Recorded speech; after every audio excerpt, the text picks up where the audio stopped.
Assalamu alaikum wa rahmatullahi wa barakatuh, my dear brothers, sisters, viewers and friends of Iqra TV. Welcome to another edition of Real Talk. I'm your host Iqbal Bana. I hope you all had a wonderful Ramadan. As you know, we were not on air during the month of Ramadan, quite understandably. It's the holy month of Ramadan where people need to be concentrating more on their spiritual upliftment than anything else. And obviously during that month of Ramadan, Iqra TV goes into a mode to help other communities and itself in order to generate some revenue to try and help those people who are less fortunate than ourselves. So I hope you've had a wonderful and very spiritually uplifting Ramadan, and you had a wonderful Eid together as well as with your family and friends. Today, as I say every day when I come on air to you and I come into your rooms day in, day out to say, I'm hoping to bring to you something really interesting, and particularly people who have done some amazing and extraordinary work during the holy month of Ramadan. Somebody that you probably will have seen or may have seen if you remember, if you put your minds back a few months ago, who came on my program to talk about Better for Bradford and some of the initiative she was involved with that. Sister Inaya Sher was one of the very active community activists in the city of Bradford. She was somebody who, as I say, has been very proactive in a number of initiatives. And in the month of Ramadan, she started this initiative called Sisters of Iftar. Sisters of Iftar was an initiative that came to my knowledge at the very beginning of Ramadan. And it was something that I had never heard of before, but I realized it was something that was absolutely unique and fabulous and something that needed to be supported and encouraged. And as a consequence, I learned more and more about some of the work the Sisters of Iftar were doing. And believe you or not, it turned into one of the major achievements of the community in England. I'll ask Sister Inaya for herself to tell us a bit more about where it started, how it started, and how it ended up at the end of Ramadan. But I've got with me as well a very, very good friend of hers, Dr. Hidayah Aslam, who is also from Bradford, who is one of the other activists who's been very actively involved in this particular initiative. So both of you, Assalamu alaikum wa rahmatullahi wa barakatuh. Welcome. Inaya, this is not the first time you've been here. You're now a professional veteran of my program, hopefully. And I'm sure that you'll be used to my questioning like Jeremy Paxman, which is, it's not the case. But in the discussions we've had. And Dr. Hidayah Aslam, welcome to you for the first time. I hope this won't be the last time. Both of you, thank you very much for coming. But yes, Inaya, Sisters of Iftar, initiative as we go through the program, people will learn more about it. But it was something that absolutely was amazing. And the way you started it and other people got involved and engaged with it was just phenomenal. Can you tell my viewers what Sister of Iftar was all about? And why do you start it? How do you start it? It must have been very, very difficult when you started it. Well, first of all, thank you so much, Jazakallah khair, for inviting. Thank you for coming, both of you. And Assalamu alaikum to everyone who's listening. I'm so happy to be here. The last time I was here, it was a few years ago. Yes, it was. You mentioned Bradford for Better. I think must have been about 2 years ago. No, actually, it was before. It was before COVID. And the seed actually was planted during Bradford for Better. If you remember, we organised a Christmas for lonely people. And as soon as we organised the Christmas party, I'm a community activist. Yes, I know. And whenever someone approaches me and they need me to support them in an event, I'm the type of person. You're one of the first to help out. Well, I can't say no. Yeah. So the Christmas party, when we organised it, was quite an extravagant Christmas party. Some of the people who attended, some of them weren't able to have a Christmas party because of financial reasons, etc. So when we started the Christmas party, I received so many messages from the Muslim community, so many lone ladies, and they were asking me, what about us? What about Eid? And as soon as I received those messages, I felt a sense, I thought, I was kind of taken back, and I thought, are there lone sisters out there? And I says, don't worry, inshallah, I will organize an Eid party for you. But then COVID happened, so it didn't. We weren't able to organize no Eid party for at least 2 years. Right. Last year, I was invited by my good sister Hadia to Spain during Ramadan. So Spain in Ramadan? yeah, so Wow, last that year must be I an was experience. Yes. I was in Spain. So this year it came completely out of the blue. I received two sisters within the space of 1 week, inquiring if there are any places that they could visit to open iftar. Right. And these both of the sisters were professional sisters. So I was thinking, if these two sisters are approaching me inquiring about iftar events, then how many sisters are out there who are in a similar situation? So these are sisters who had no other No family, who Muslim were only sisters. were Muslim sisters. Yeah, completely No connect- isolated, yeah, completely isolated, and had no family whatsoever. And I was just really upset about what I was hearing, and I thought I need to do something about it. If I've, you know, so what it was March 11th, and I remember so correctly. It was about 8:20, and I started a WhatsApp group for Bradford. Within like a space of 1.5 hours, the WhatsApp grew to about 200 sisters. Oh my goodness. It was so fast. I received messages. So this is a WhatsApp group for people in Bradford Yeah, itself. for Bradford. So are you saying within 2 hours you had 200 sisters from It was Bradford? less than 2. Yeah, about 2 hours. Yeah, yes. Oh my goodness. And the messages were arriving from Manchester, Liverpool, East London. Sisters were saying, "I'm a lone sister. I'm from East London.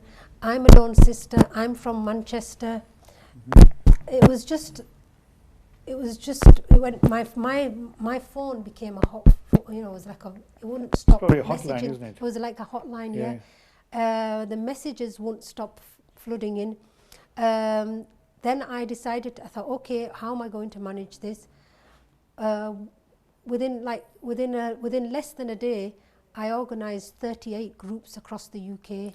38 groups of sisters. Yeah, Sisters of Iftar, yeah. I don't know if I called it Sisters of Iftar at that moment, but I just set up 38 groups for Manchester, Liverpool, East London, West London, South London. Subhanallah. Places that I've never even heard of. And every group, I mean, Bradford was the highest number, and then every other group. So did this showcase in a way the number of Muslim sisters who are around in all these towns and cities, where they're on their own without any external support, a wider sort of family support, etc.? Is that what sort of emerged from this as well, doesn't it? Absolutely. The picture that emerges from this. Yeah, it was a surprise to myself and to so many other people that there were so many lone sisters out there. There were lone sisters. Some of them were saying that. I mean, the first message that I received was from a sister who was saying that her children had left home. She had no one to open iftar with. She didn't want her children to know that she was feeling depressed and she was feeling lonely. And she was saying that could she join one of the sisters of iftar. And then we received a few revert sisters. And then some of them were saying we're widows. We don't have no family. Our husbands have died. Then also there were some sisters from refuge homes, refugees, asylum seekers. Some of them were ostracized by the family because they're divorced. So there were sisters from all walks of life. That's amazing. I mean, that also talks about how badly we as a Muslim community organize and look after our other brothers and our sisters in particular, who find themselves in that particular predicament as well. I mean, you know, that's phenomenal. So out of, you know, you started this off within 24 hours, as you say, you had messages coming from all over the country, basically. Yeah. And within that time, you're already set up, you know, sort of 30 odd groups. Yeah. Right. And then how, obviously, the organization of it must have been absolutely incredible. How did you manage to do that? I mean, obviously, you had probably, you know, people like Sister Hadia with you as well. And I know we're going to be joined by some of the other people who've been working with you and who've been supporting you. But, I mean, Hadia, did you come along at this time when it first started, or were you one of those who started a little later? You know, how do you connect with Inaya and all this? So me and Baji know each other personally. Right. And often when we have an idea, we'll discuss it with each other. Right. I was one of those people who approached Baji and said, Baji, you know, is there any arrangements for women who are having iftar on their own this year? And Baji being Baji, I call her Baji because she's older than me. But she's an older sister to a lot of women around Bradford. Oh, I'm sure. And I realise now beyond Bradford. If I didn't look this old, I'd say she'd be an older sister to me. Yeah. But because I truly. look this old, I can't say that to her. Yeah. Maternal figure, older sister. Yeah. So I came in at the beginning, but when I saw the way in which it expanded so quickly and the management was all happening on WhatsApp, I have other commitments as well. I knew I couldn't commit to managing things, but I knew Baji was getting the support because every day we would get an update saying, right, now we've got an admin team, now we've got a social media team for this particular city, now we've got a person who's organising iftar for this particular city. So she was sort of then, very soon after she started it, she was actually overlooking so many cities and there were women within those cities who were the administration of that particular So group. local women took up the initiative Exactly. and decided to take leadership roles within It was those phenomenal. towns and cities. I mean, Inaya, the concept of starting something like this Yeah. and then realizing the scope of this must have been phenomenal. It must have been really overwhelming for you. It was absolutely overwhelming. I mean, by the third day, it was a Sunday, I was, like I said, I was receiving so many messages and the messages were quite heartbreaking. And so Yeah, I saw some of those messages so- coming through, yeah. So I had to absorb all those quite upsetting messages and they weren't stopping. I was receiving messages at 2 a.m. in the morning. They were saying, sister, can I Do you know the name? can I speak with you? Can I ring you? I'm going through a very distressful time. Right. So my phone wouldn't stop ringing. By Sunday, I became physically ill. Oh my goodness. I was vomiting. I can imagine, yes. I had an excruciating headache, and I thought I can't do this. It's not so. It's something that I won't be able to manage. So I thought to myself, what I'll do is I'll go to sleep. It was 6 p.m. in the evening. I decided to go to sleep, and I thought, okay, when I wake up in the morning, because I knew that I wouldn't be able to. You won't be able to function. Yeah. So I went to sleep, and I woke up in the morning. When I woke up, I thought, what should I read my messages, or what should I do, or should I just completely ignore it? And I said, I remember I was sitting on the edge of my bed, and I said, please Allah, please help me. What should I do? How can I turn my back on these women? So all of a sudden, I felt this sense of peace, and this idea entered into my head that, look, reach out, send a message. Don't look at any of the messages. Just send the messages to all the 38 group and to ask if any sisters can come on board and manage some of the cities and the towns. So that's what I did. I just sent out a message to all the cities and towns, and I says, please. It was a plea for help. I says, I can't manage this. Can some of the sisters come forward and please manage some of the WhatsApp group? Within an hour, 22 sisters came forward. Subhanallah. Lecturers, HR managers, nurses. Wow. They all said, sister, we will come forward and we will manage Liverpool. And these are all Muslim women who are volunteering to do this work with you. And I was just I couldn't believe it. And I says, this is the blessing of Allah. This has to continue. Oh, definitely. And we'll come back to a bit more on that. I mean, obviously, I introduced I didn't introduce her as a doctor. I introduced her as the sister Hadia Aslam. But for my viewers, for your information, Hadia is a medical professional, and she is a local person as well, and has been in the medical field as a general practitioner for many, many years. But she spends most of her time doing volunteering work, mostly abroad as well. We'll come to that some say. Can I also welcome another sister who's just joined as well? Assalamu alaikum wa rahmatullahi wa barakatuh. Do you want to introduce yourself, your name, and where you're from, please? My name's Alia and I'm from Bradford. Alia. Yeah. Right.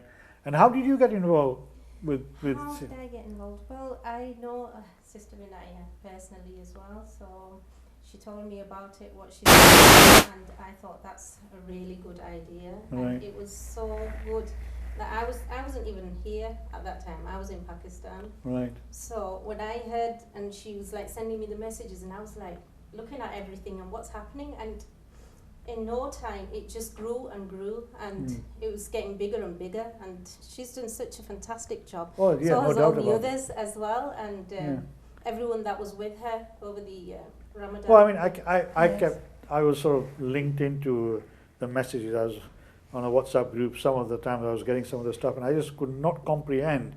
And anybody who hasn't understood what has happened here is, this is something absolutely phenomenal. Here was a sister, Inaya, knowing her background and the work she's done in the past, and the people that she's connected with, coming across some sisters who were saying, the month of Ramadan is coming up.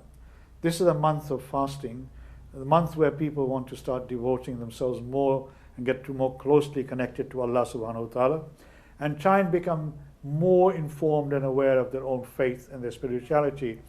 But there are people there who are absolutely alone, who have nobody, who have no connections with anybody else, who are lonely in their own homes, breaking their own fast, and they feel really lonely. And you would, if you don't have somebody with you at those very important times of the day, you would feel lonely, and no doubt those who suffered this will know.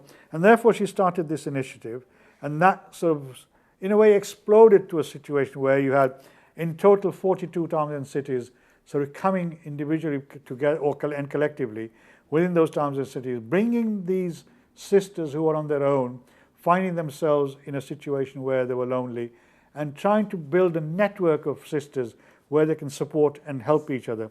This is how it happened. And obviously people like Hadia and Alia obviously were sort of the backbone for Inaya in a way to try and support it. But that in itself was not sufficient, was it? I mean, you must have had, you said, as you say, 22 sisters volunteered straight away to take the lead on some of the cities and towns. But how did you coordinate all those people? That in itself, chief executives of big organizations find that very difficult to do. You were doing it on a voluntary basis, coordinating 42 towns and cities. How in the world do you do that? It was the will of Allah. It was Allah's blessings. It was all barakah of Allah. I'll just share one of the messages that was sent to me in the early stages of setting up this Sisters of Iftar. There was one sister, she was saying that, sister, if you didn't set this group up, I would have been sat home with my cat. She goes, that's the only family I have.